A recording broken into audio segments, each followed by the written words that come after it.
from the sky. When the boys begin to play, you will see our hanky sway.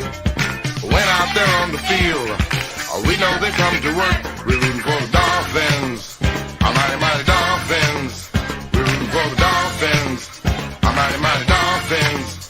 We're rooting for the Dolphins, our mighty, mighty Dolphins. We're rooting for the Dolphins, our mighty, mighty Dolphins.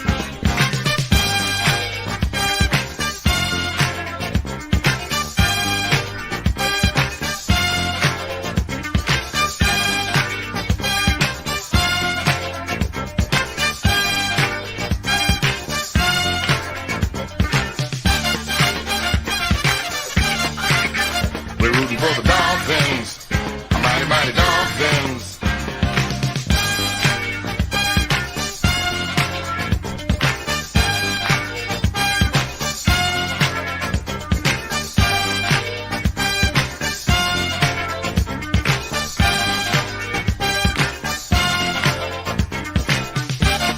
mighty Dolphins. We're rooting for the Dolphins, our mighty, mighty Dolphins. We're rooting for the Dolphins, our mighty, mighty Dolphins. We're rooting for the Dolphins, our mighty, mighty Dolphins. We're rooting for the Dolphins, our mighty, mighty Dolphins. We're rooting for the Dolphins, our mighty, mighty Dolphins. We're rooting for the Dolphins, our mighty, mighty Dolphins. We're rooting for the Dolphins, our mighty, mighty Dolphins.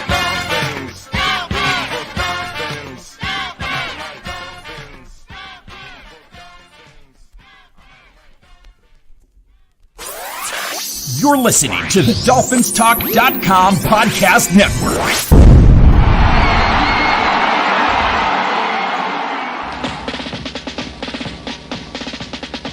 Miami's got the Dolphins, the greatest football team. We take the ball from goal to goal like no one's ever seen. We're in the air, we're on the ground, we're always in control. Hey, when you say Miami, you're talking Super Bowl. 'Cause we're the Miami Dolphins, Miami Dolphins, Miami Dolphins number one. Miami Dolphins, Miami Dolphins, Miami Dolphins number one.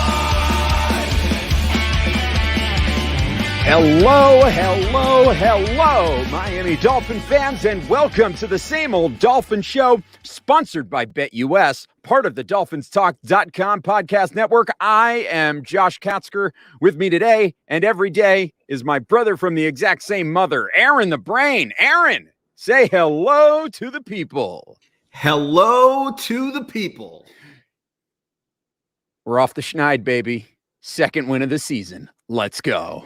We are hot. We're on a winning streak, and we are back on the road to mediocrity, baby. Let's go. Let's go. We're not going to be bottom of the league, baby. We're on our way to get right into that middle stack. Because why? Same old Dolphins. Great win. Hey, listen, a win is a win is a win is a win. And as kind of unimpressive as the game was in the grand scheme of things, at the end of the day, we got a win. And, that's great, especially because there's no advantage that the Dolphins get losing games this year. Yeah, I guess you could make the argument if they lose and lose and lose and end up with a terrible record, it's going to be that much easier to walk away from this current regime. And we know that there are many people out there who are done with this regime, yourself among them. And I'm kind of on board with that as well at this point. But again, at the end of the day, as a Dolphins fan, it felt nice to be heading into that 4:00 window and knowing that, hey, we won a game. We won. We didn't lose today. And that's good. All the other stuff aside, I'm happy. I was happy that they got the win. I listen, I can't help it. I was happy. But I mean, did it feel good though? Did it really? I mean, did you feel good about that performance? Well, it's relative because it certainly felt better than it would have felt had we lost that game, right? Well, I don't know. I mean, I guess. I mean, there you you go. know where I feel on it. I you know where I land on it is like you said. I know we don't have we have a first round pick, but it's not our first round pick. It's San Francisco's. So I want us to tank, but not for the draft pick, but because Stephen Ross needs to be beaten over the head with how bad we are to finally decide to clean house and get rid of Chris Greer and get rid of Brian Flores, because every little ugly win like this is only going to convince him that somehow us starting 1-7 was a fluke, and we just had all of these nagging injuries and a matter of circumstances, and the ball didn't bounce our way, and if a few things went our way, we'd be right in the thick of the playoffs. And I'm waiting for it. That's where we're going to end up at the end of the season, is Stephen Ross and Brian Flores and the positivity of about half the fan base saying, we really caught some bad breaks, but next year we can bring back these same guys with a couple of tweaks and everything will be fine. But it's not. It's not. Yeah. This team needs a major overhaul. Maybe not like a complete rebuild, because I think there's a decent foundation of some young talent.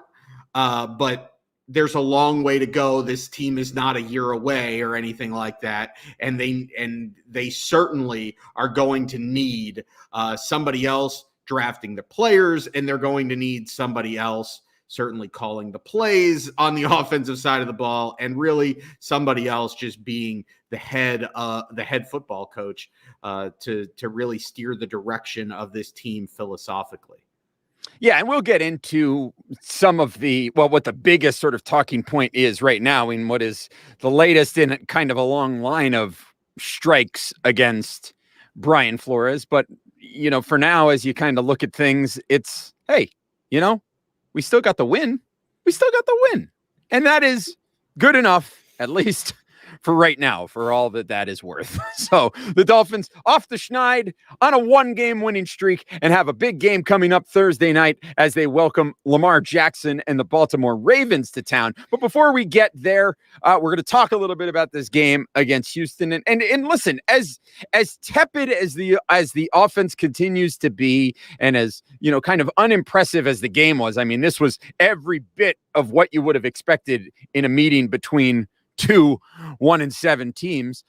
I thought the Dolphins defense at least played a pretty good game. And again, you kind of have to temper that statement with understanding that this was a game against the Houston Texans, which is one of the worst teams in the entire NFL on the offensive side of the ball. And this was a team that was getting Tyrod Taylor back for the first time in a really long time. I think it was his first game since week 2. So this was a team that was definitely out of sorts, and the Dolphins certainly took advantage of that. But, hey, they forced 4 turnovers. That's pretty good. We can get into the fact that they also turned the ball over 5 times themselves, but they forced 4 turnovers, and that's really good. And I thought the defense continued to look good. Christian Wilkins had a good game. I thought Jalen Phillips is continuing to look good in the way that he's getting after the quarterback. The defensive line certainly seems to have gotten a boost from the return of Raekwon Davis. And, when you take the game against the Bills last week and you take this game against Houston, there are at least early indications that perhaps the defense is on to something. And again, we're talking about a Bills team that is sort of out of sorts offensively on its own, and a Houston Texans team that is a complete disaster. But, you play who is in front of you, and that being what it is, it was good to see the Dolphins defense not just lay down and make a complete mess of it. And the fact that they didn't give up a touchdown is a good thing. Now, of course, you can also say that Tyrod Taylor had a wide open Danny Amendola at one point in the second half. And if he makes the right pass, it turns into an easy touchdown for Houston. But Taylor misses the guy, and, the Dolphins get away scot-free. But it was a good game for them. Javon Holland got his first career interception, which was really great. Brandon Jones continues to look good at safety as well. There's a lot of things that you can say about the Dolphins that are negative, and I'm sure we'll get into some of that. But Brain, this was not all bad news on Sunday. It wasn't all bad, but The only reason that it wasn't all bad was because Tyrod Taylor had played about as bad a game as I've seen a quarterback play against the Dolphins in recent memory. I mean, he was brutal.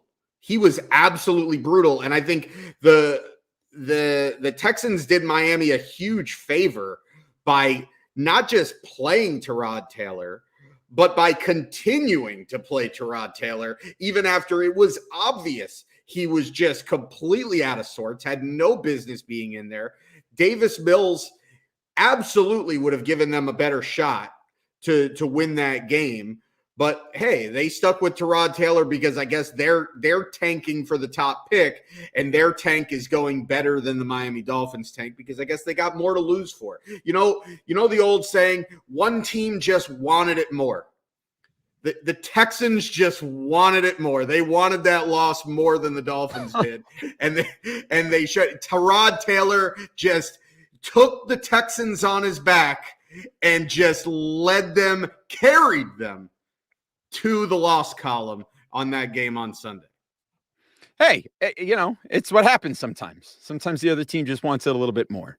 But it was good, I think, to see some of these players, and you had to feel good for some of those young players in particular to have them go out there and put in a great effort and walk away with a W. That is a good thing, right? And there's no two ways around that, right? It's good for Jalen Phillips and Christian Wilkins and Mike Gesicki, who needs to be signed immediately to a longer-term contract. Sign him up. It was good to see those guys get to go out there and get a win, right? That's all good. But there was also quite a bit of bad as well. And the bad starts, well, first of all, the bad starts before the game even starts, because about an hour before the game, we got word that Jacoby Brissett was going to be the starting quarterback for the Miami Dolphins on Sunday. And it wasn't because Tua was going to be inactive. It was because Tua was going to be the backup quarterback. And the whole thing is that in the second quarter of the game against Buffalo, Tua apparently injured his finger. I don't know if he hit it on somebody's helmet or whatever the case is. He injured his finger on his throwing hand, and it was a fracture that eventually, began to swell. And the swelling didn't make him unable to hold a football. It didn't make him unable to throw a football. But apparently it was, quote, impacting his ability to throw the ball down the field, which is a laughable reason to bench somebody because you don't throw the ball down the field to begin with. So that's kind of laughable.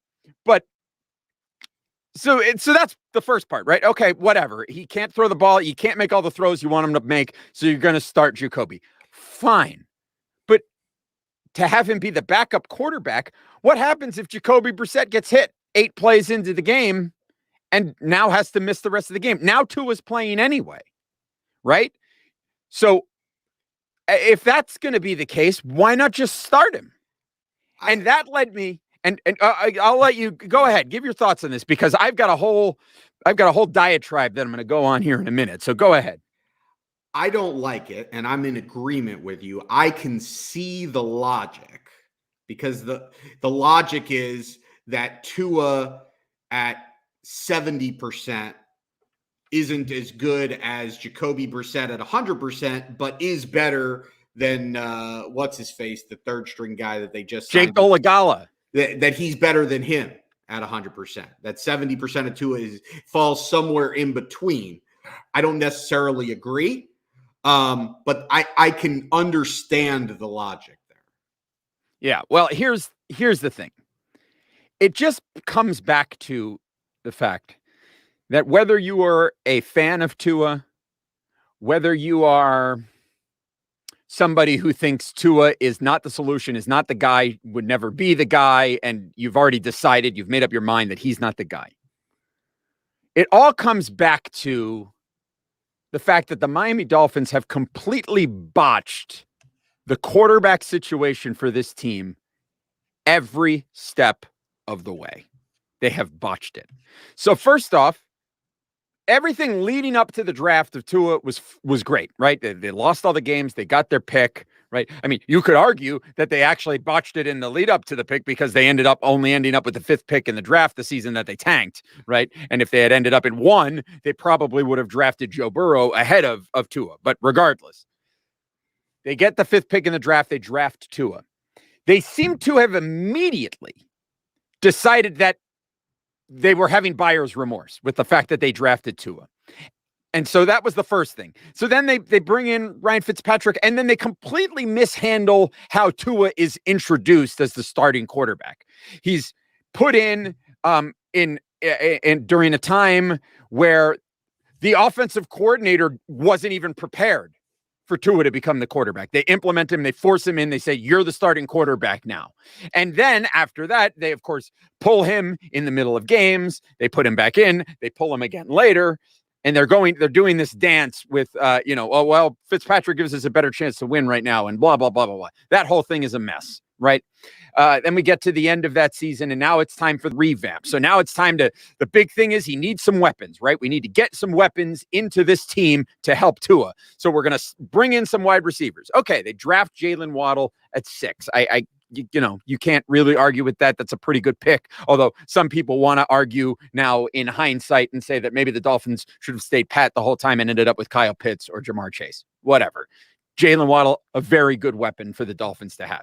But then they bring in Will Fuller, an oft-injured wide receiver, to supplement the existing wide receiver core that is made up of oft-injured Devontae Parker, oft-injured Preston Williams, and then Albert Wilson, Jakeem Grant, and Isaiah Ford, and Mac Hollins.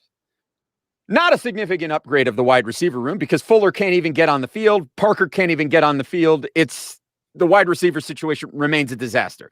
Okay, well, upgrade the offensive line. Let's bolster this offensive line. Well, that's clearly been a dumpster fire. This offensive line is one of the worst offensive lines in the entire National Football League, if not the very worst, right? It's a dumpster fire. It's a disaster at every turn. So they're going to let him play behind this line, and he gets hurt. So whatever, he gets injured, understood. So he goes on IR. He comes back, and you're pretty loudly showing that you don't have confidence in this quarterback because you're going after Deshaun Watson. And whatever, you can fault them for going after Watson or not. But the fact is, you're going after this other quarterback. And when you have the opportunity to deny it or play it down or say, no, that's not what you're doing, you never do. To the point that we learned that the owner of the team was seeking permission and received permission to talk to this other quarterback, right? So you're completely undermining this guy who is meant to be your starting quarterback, right? Again, botching the situation. Finally, that trade never happens. You don't end up acquiring this other quarterback. So you're left with Tua as your guy. You're left with this quarterback.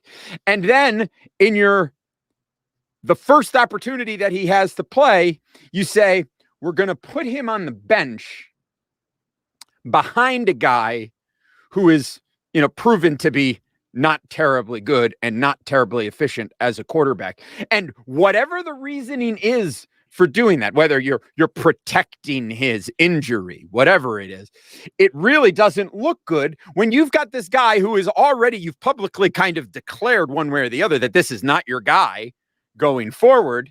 And now you're going to sit him on the bench behind this other guy with knowing full well that if the starter gets hurt, that he's going to have to go in there and play anyway.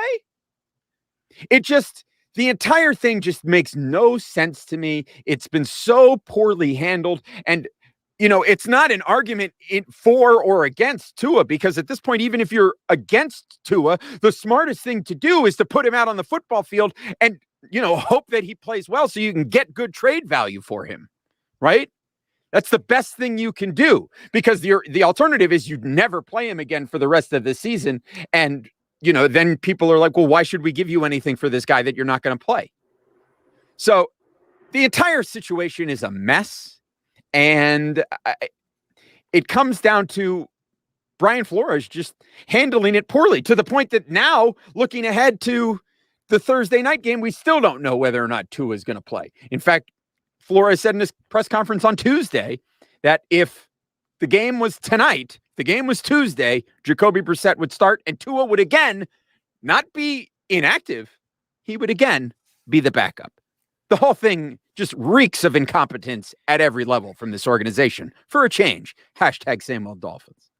Yeah, and I agree with a lot of what you just said, really everything that you just said. And I feel like you left out a key point, which is another step in the development, another step along the way where the Dolphins really screwed this whole thing up, was when they got rid of / Chan Gailey resigned, and they had the opportunity to bring in, handpick an offensive coordinator, and they decided to go with co-offensive coordinators and a third quarterback coach to be the one calling the plays, just to make things more of a clusterfuck for your young quarterback. And they don't know what the hell they're doing there.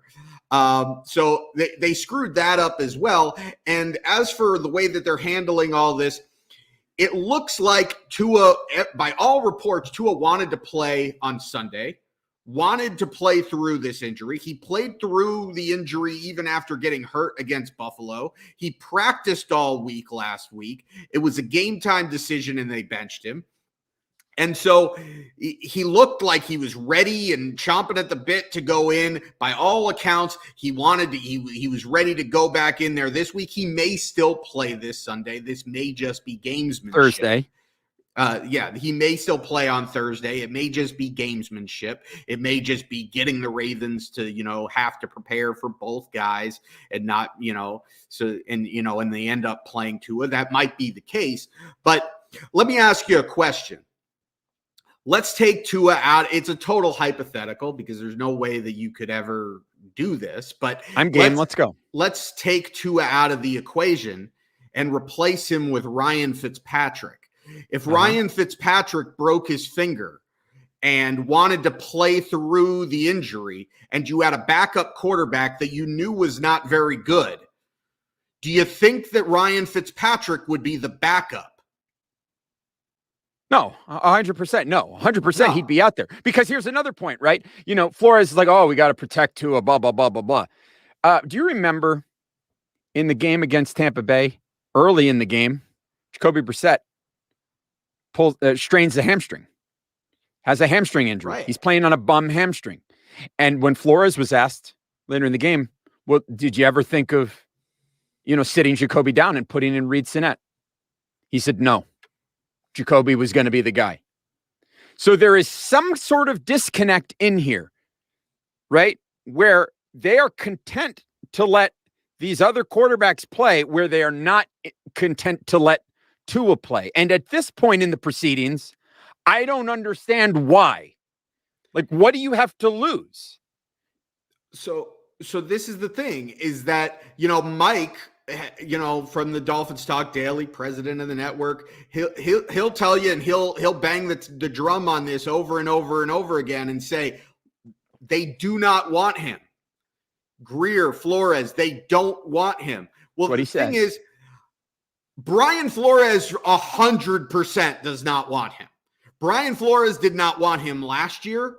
The move to put Tua to insert Tua as the starting quarterback when they did was 100% a Brian Flores decision.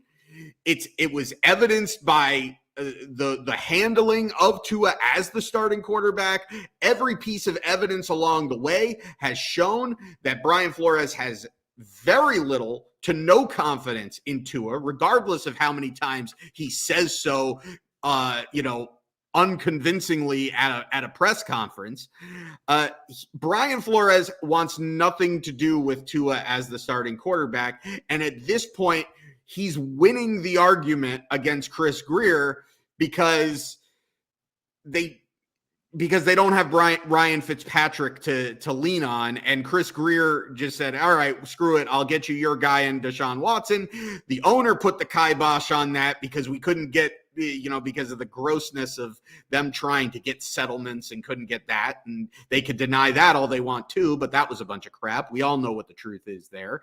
And so they're trying to get back on the same page. And the only thing that they seem to get back on the same page on is that they don't want Tua to be the guy. But it's quite obvious, whether you like Tua or not, that he's better than Jacoby Brissett. He's significantly better than Jacoby Brissett, and he's way younger and in a developmental stage of his career where his ceiling is far higher than Jacoby Brissett. And I also think for the people, look, I'm not a Tua stan. I'm not part of Tuanon or whatever you want to call it. I'm not this believer that Tua is the guy 100%. We got to do whatever it takes to stick with Tua and never move on. No, I'm not 100% convinced one way or the other. But I think it's quite ironic that we have a fan base and a coaching staff that is trying to write the legacy of Tua and write Tua's ceiling off when we just had 2 years of Ryan Fitzpatrick playing quarterback at a top 10 to top 15 level at like 37 years old, and a journeyman quarterback who had, a lack of physical tools, never really anything impressive, very journeyman-like, always a mediocre quarterback, and playing the best football of his career at age 37, yet Tua, 13 starts into his career. Oh, this guy's done. He's never going to be the answer. Yeah, I mean, it's pretty ironic and it's pretty ridiculous. It is pretty ridiculous. And I'm going to say this, look, and I don't want to rub anybody the wrong way here, but if you are out there and you're saying that 100% this guy is the answer and you're completely against the team trying to bring anybody in, that's just kind of, I can understand where you're coming from from that perspective, but you have to be willing to admit that an Aaron Rodgers, a Russell Wilson, and even a Deshaun Watson in a vacuum are a significant upgrade at quarterback right now. There's no question about it. It is undoubtable. And not only is it an upgrade, it is a significant upgrade. Would be a significant upgrade at quarterback. You can make an argument as to why doing that is not the right move and why it makes sense to stick with Tua, and I can understand it. But I am not sold on the idea that Tua is 100% the guy. And there are people out there who seem to believe that. Likewise, I don't believe that we are at a point where it is 100% clear that Tua is not and will never be the guy. And I know that there are people out there who believe that. There are people who are out there that have been saying that for a long time. And at this point, you cannot have a reasonable discourse with those people because their mind has been made up from the beginning and they're not looking at it from an objective place.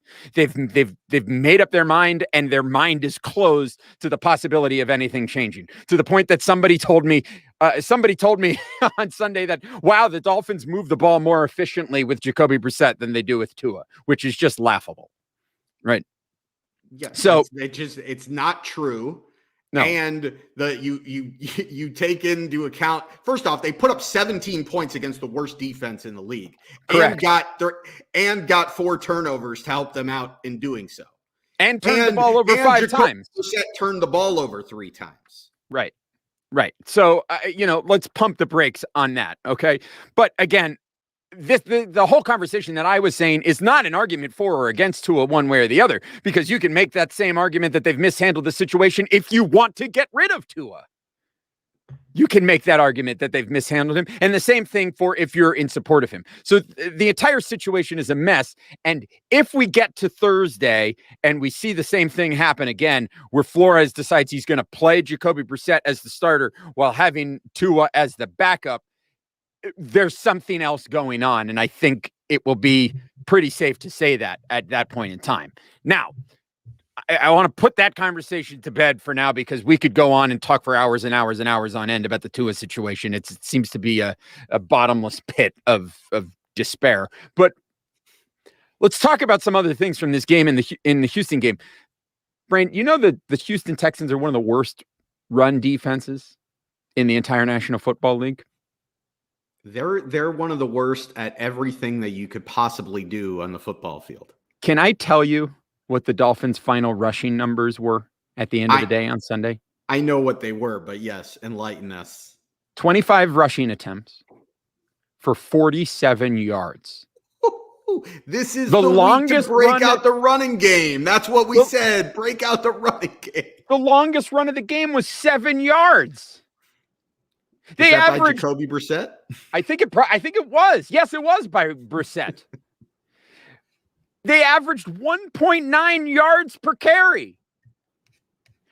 Myles Gaskin carried 20 carries for 34 yards. And can we talk about the Dolphins' insane insistence on running the ball on first down? Like, I don't know how you feel about analytics. Okay. You don't need to, if you're a super analytical person, if you're really into the analytics aspect of things. But if you look at on a basic level, what analytics will tell you without even diving in too deep is that passing the ball on first down gives you a much better chance at achieving another first down. Particularly when you're averaging 1.9 yards per carry. How many times on 1st and 10 did the Miami Dolphins run into the back of the offensive line for a gain of 1 yard or less? Over and over and over again. It's just, here's the thing, right? This is a coaching problem that the Dolphins have. Obviously, from a play calling perspective, it's one thing. But you hear all the time the Dolphins talk, you hear Flores talk about it. They got a lot of smart players out there. They got a lot of guys who have a good mind for the game, right? You talk about it, their offensive lineman, Jesse Davis, super smart guy out there. They got, these smart quarterbacks, these smart players out there. And while there is a time and place for wits out on the football field, most of the time when it's 11 versus 11 out there, obviously you need to have a smart quarterback. But if it's everybody else, at the end of the day, it's going to come down to who is the most athletic and who's going to make a play. The Dolphins might have a lot of smart players, but they don't have a whole lot of players out there that are terribly athletic. And if they do have players who are the great athletes and that should be able to be out there and compete, they have been coached so poorly because then these guys are out there in their head thinking all the time instead of playing the game, right? Anybody can tell you, yes, you train, you watch the film, you do all of this, you learn the patterns, you learn the plays, you learn the routes, you learn what the techniques are going to be to the point that the technique becomes invisible, right? It needs to get to a point where you're not thinking about the technique so that you're just out there executing. And you're not thinking, and your physical tools can take over. Whatever seems to be going on behind the scenes with the Miami Dolphins, with this coaching staff, they seem to be coaching this team to a point that these guys are out there thinking, and the whole time that they're out there thinking, they're getting their asses kicked by everybody they go against. It's embarrassing, and it's bad. And now they're welcoming one of the top teams in the AFC into Hard Rock Stadium on Thursday night, a mobile quarterback that they have all kinds of problems with. They have all kinds of problems stopping quarterbacks who can move, and they're probably playing the very best when it comes to that. And now is not just that Lamar Jackson can run the ball, he can also throw the ball.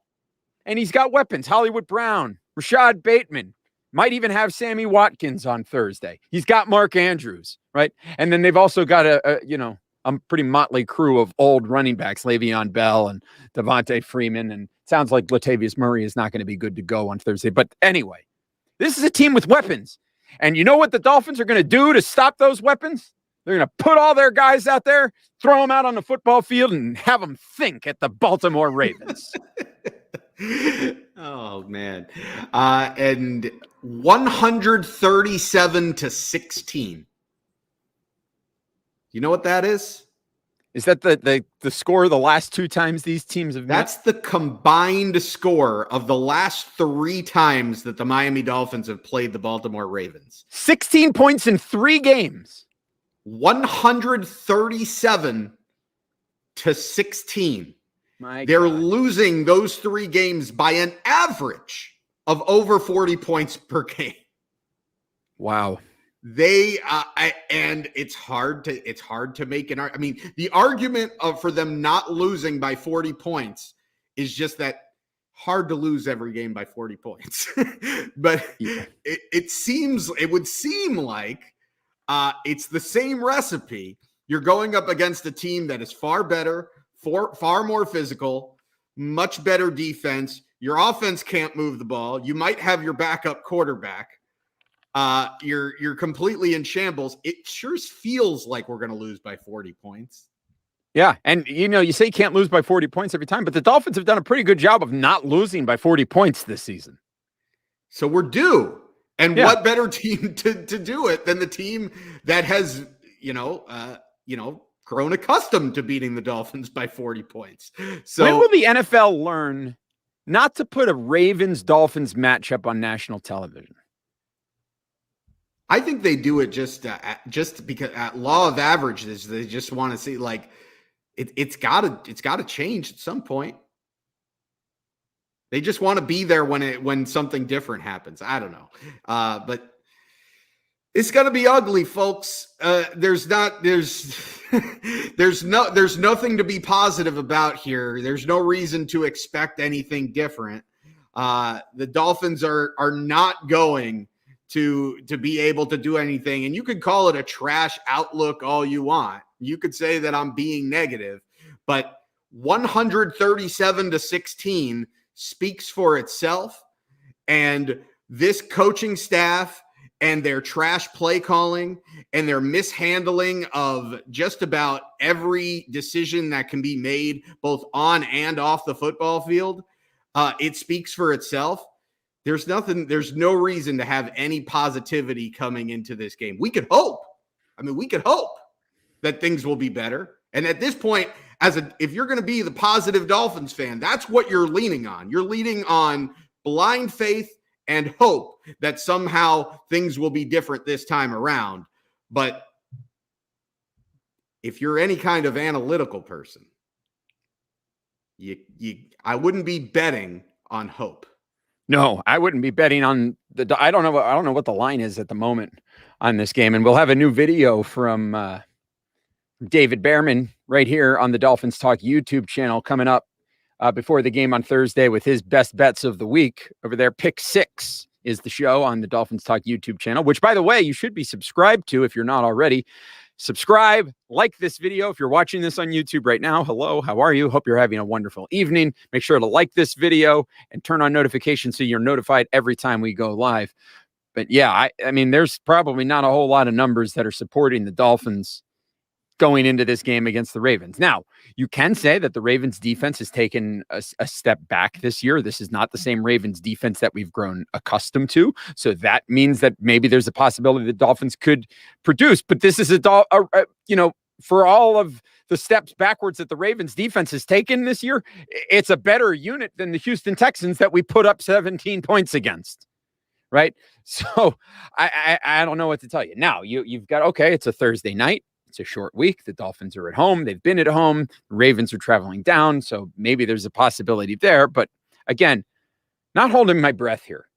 Not holding my breath on this one. I'm fully expecting the Dolphins to get rocked pretty bad. Of course, last time we thought the Dolphins were going to get rocked pretty bad. They ended up, putting up a pretty good showing, at least for part of the game anyway. And so you can take that for what it's worth. But, this just... everything about this game coming up on Thursday tells me that the Dolphins are going to get boat raced out of their own stadium here.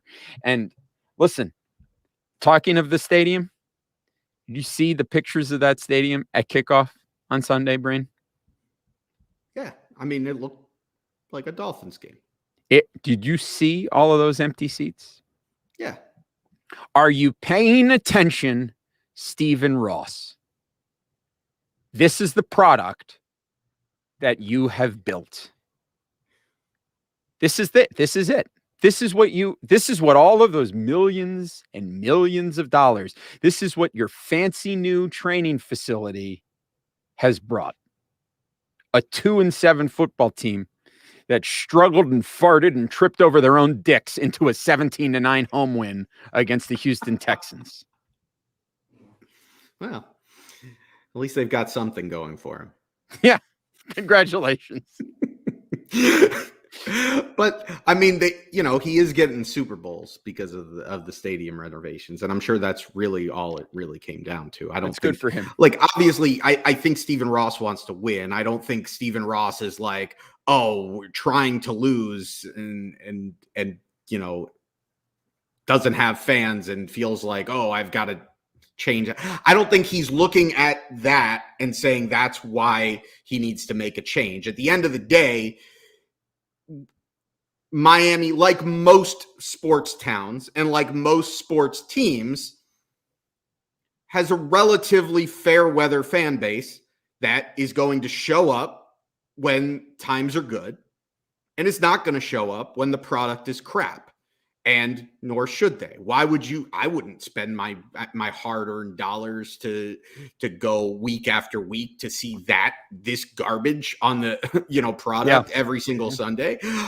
So I can't blame them, and that is what it is. But at the end of the day, if the team starts winning, the stands will be full, and it is what it is, and that's like 90% of the fan bases. That's like 90% of the teams, really, in all of sports, not just exclusive to the NFL.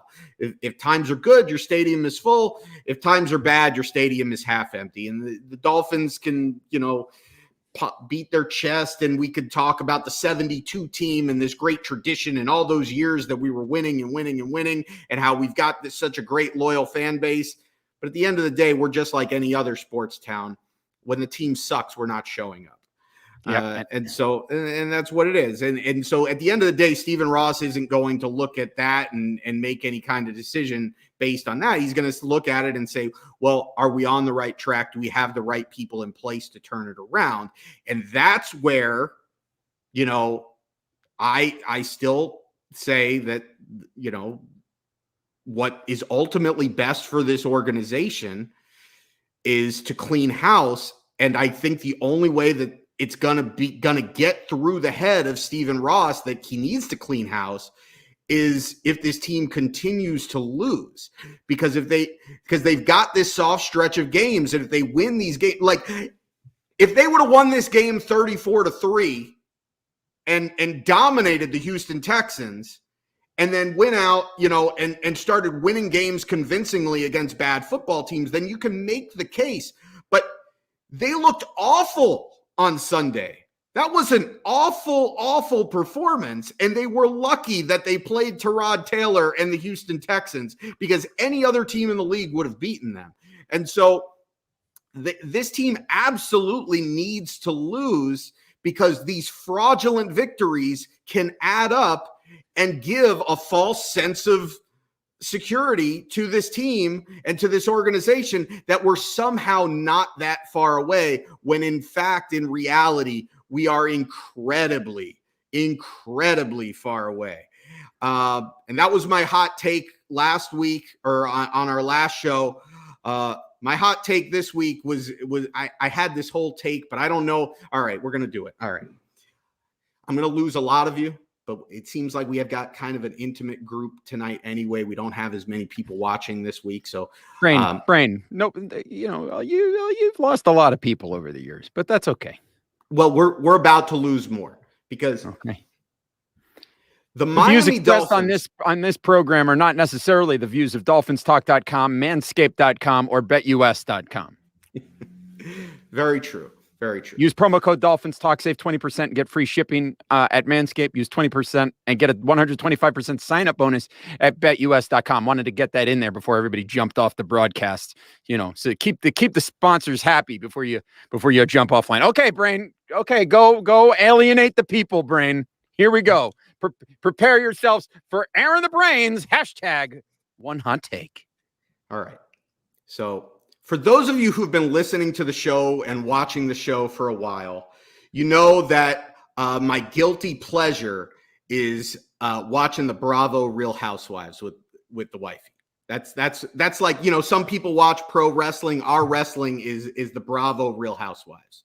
And the Miami Dolphins are the Real Housewives of the National Football League, because if you've ever watched The Real Housewives, and like I'm not talking about just an episode here or there, but really like watched like a whole season or multiple seasons, in every franchise and in every season, there is at least one, and often more than one, housewife that starts off every season talking about how, I've learned a lot since the last season, since the last time we were all together.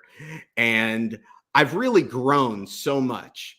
And I'm going to be, you're seeing a new me. It's a brand new season. And it only takes a few weeks into that season for us to realize that they're back to the same old tricks. The person that said, I'm not going to lose my temper. I'm going to be Zen Wen or Zen Jen. If you're watching Real Housewives of Potomac or Real Housewives of Salt Lake City this year, we're going to be Zen Wen. We're not going to get into fights. And then 4 weeks in, they're like throwing a butter knife. They're yelling. They're getting into an altercation. They're pulling somebody's weave off. And this is where we're at as the Dolphins.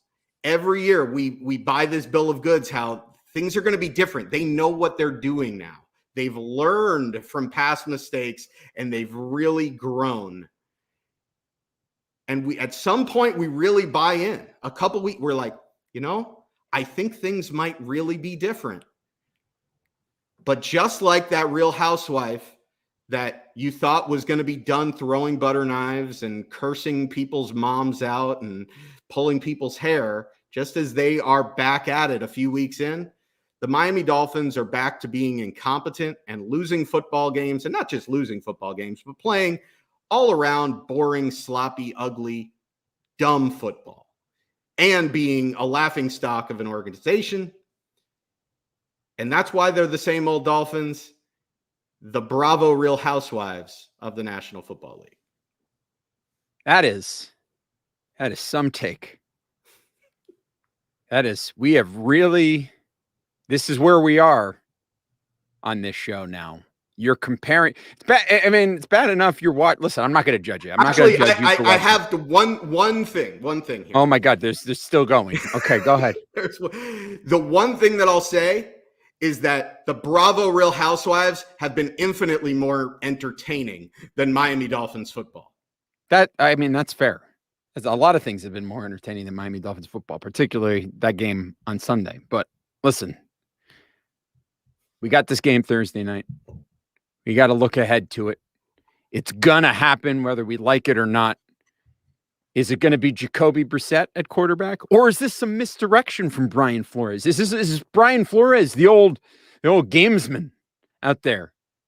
He's messing with Harbaugh, messing with the Ravens, making him think that they're going to get Jacoby Brissett. And then Thursday's going to come around. Jake Dolegala. No, maybe Tua starts. I don't know. Either way, at this point in time, it's just hard to imagine that. Listen, the Dolphins are going to trot the same guys out there. It's like, it doesn't matter who the quarterback is. This offensive line is a shambles. It's bad. You got Lemuel St. Pierre is the offensive line coach, and he's got these 5 guys are all supposed to be on the same page. They're not even in the same book. These guys it's a disaster week in and week out. Jesse Davis, I don't ever want to see him again. Austin Jackson, I don't want to see him again. Liam Eichenberg is performing poorly right now, the rookie. And granted, he's got time. We're going to give him time, give him more opportunity, see if he can put it together. Hopefully we can put a different offensive line coach and a different head coach and a different everything for him next year, and we can see some real improvement. But at any rate, this offensive line is a mess, and that it almost doesn't matter who the quarterback is, whether it's Tua, whether it's Jacoby, whether it's Ryan Fitzpatrick, whether it's Dan Marino. This offensive line isn't helping anybody's cause. But either way, there's going to be a football game Thursday night, and the Miami Dolphins are going to be playing in it, and they are taking on the Baltimore Ravens. So, Brain, as we do all the time, we got to make a prediction. So, what is your prediction for Thursday night when your Miami Dolphins host Lamar Jackson, Le'Veon Bell, Devontae Freeman, Mark Andrews, Ray Lewis. Who else? Brandon Stokely. Brandon Stokely. Trent Dilfer. An old Rod Woodson. Elvis Gerbach crying on the sidelines. Oh. What's going to happen on Thursday when the Dolphins take on these Baltimore Ravens? We're going to lose. We're going to lose bad. The only question is, do we lose by 40 points? And I think that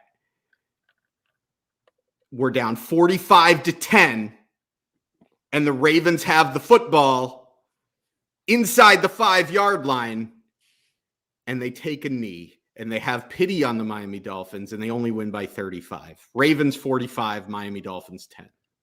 Wow. Hey, we're not going to lose by 40. That's good. And we're not going to give up a 50 burger, which I'm into.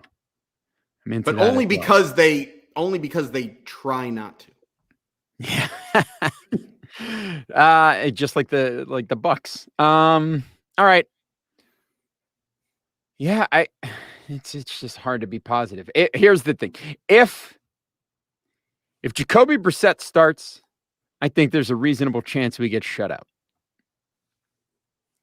If Tua plays, I think we'll move the ball. We'll look good enough to at least get a score, probably early. We'll probably score first. We'll probably be winning at the end of the first quarter because that's something this team does. So I'm going to say the Dolphins lose this game by a score of 38-13. We're going to keep it close. So I've got us losing by 35. You've got us losing by 25. Yeah, listen, and there's a possibility the Dolphins could come out and they can figure something out, and they're able to make some things click offensively to score. I doubt it at this point. I don't know if there is some sort of like secret bag of tricks that the Dolphins are waiting to unveil. I don't know what they're waiting for, but maybe this is the time. Maybe Thursday is the time for them to get creative, and suddenly they're doing all kinds of wacky stuff, but they don't really have the personnel to execute the wacky stuff, right? Lynn Bowden is hurt. They've got one speedy receiver. It's Jalen Waddle. And, they only use him to do 5-yard outs. At the end of the day, you have to be able to block and tackle. The Dolphins can't block and tackle. You could throw all the gimmicks in the world out there, but if you can't block and tackle, you can't win football games. The Ravens can block and tackle. The Dolphins can't, and that's why the Ravens are going to win. What I thought you were going to say, there's a chance that the Dolphins could go out there and figure some things out and manage to only lose this game by 2 touchdowns. Nice. That's where we're at right now. Yeah. That's literally, with any playoff team that we're going up against, the hope is just that we can keep it close. Yeah. That's it, because I don't have any kind of realistic expectation that the Dolphins are going to win this game on Thursday night. And honestly, if you're a Dolphins fan, you might have hope that they can win a game. And sure, I hope that they could figure something out and find a way to win this game. But do I have any kind of expectation that they're going to? No. But after this, hey, then it's Jets week. We get to sing the song. We'll sing the song next week. We're going to figure out what our schedule is here coming up because, Thanksgiving is on the horizon. So things will be a little bit different than usual here in the next couple of weeks here. So keep a close eye on our Twitter account at Same Old Dolphins. I'm at Amplified to Rock. He's at Aaron the Brain. And you can take a look at our Twitter machine so that you know what is coming up and when it's happening, so that you can make sure that you catch us live. But the best thing to do is subscribe to the Dolphins Talk YouTube channel and turn on notifications so you never miss an episode when we go live, or when Tom goes live, or when Mike and Ian go live. All kinds of things going to be coming up here on the Dolphins Talk YouTube channel. So don't miss it. Make sure you're subscribed. Also, make sure that you're subscribed to the Same Old Dolphins Show on Apple Podcasts, Spotify, Stitcher, SoundCloud, everywhere that you get your podcast. Leave us a 5-star rating. Leave us a positive review. Even if you don't agree with us, it's okay to still leave us a 5-star rating and a positive review. We appreciate you. We appreciate you. Yeah, you. The one who's looking at us like we're crazy right now. Yeah, you. Leave us that 5-star rating, baby. Last thing I'll say before you kind of sign off here is, Jesus Christ. Whether you like us or not, and you agree with us or not, at the end of the day, much like the Dolphins, we're still entitled to trip over our own dicks every now and then. That's right. That's right. And you know what? The thing is, we're not going to lie to you. I'm not going to sit here and fill you with false hope and promises of wonderful things to come, right? I would love to. I would love for there to be wonderful things to come. As of right now, they are certainly not imminent, but hopefully they are on the horizon. So make sure also, of course, make sure you're visiting DolphinsTalk.com each and every day for all the latest Miami Dolphins news and information. It is your one-stop shop for all things Miami Dolphins. And make sure that you visit manscaped.com, use the promo code DolphinsTalk, save 20% off. You get some you get some good gimmicks to make sure you got your nice smelling under the belt area, you know. And you also want to make sure that you head on over to BetUS and use the promo code DolphinsTalk. Get a 125% sign-on bonus if you have not done so already. Online betting is about to be legalized here in New York State. So that's pretty exciting as well for, those, people like Mike who go down to, go down to the casino to place a bet. Now he'll be able to just do it from the comfort of his own living room, punching things right into the phone.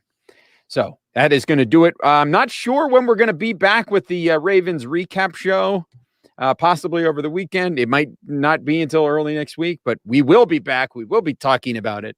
And we'll continue to talk about the Miami Dolphins because that is what we do here on the Same Old Dolphin Show. But in the meantime, for Amber the Brain, this is Josh, Amplified to Rock. Take care of yourselves and each other. And we will talk to you again next time. Bye-bye, everybody. Go Dolphins! Gotta lose.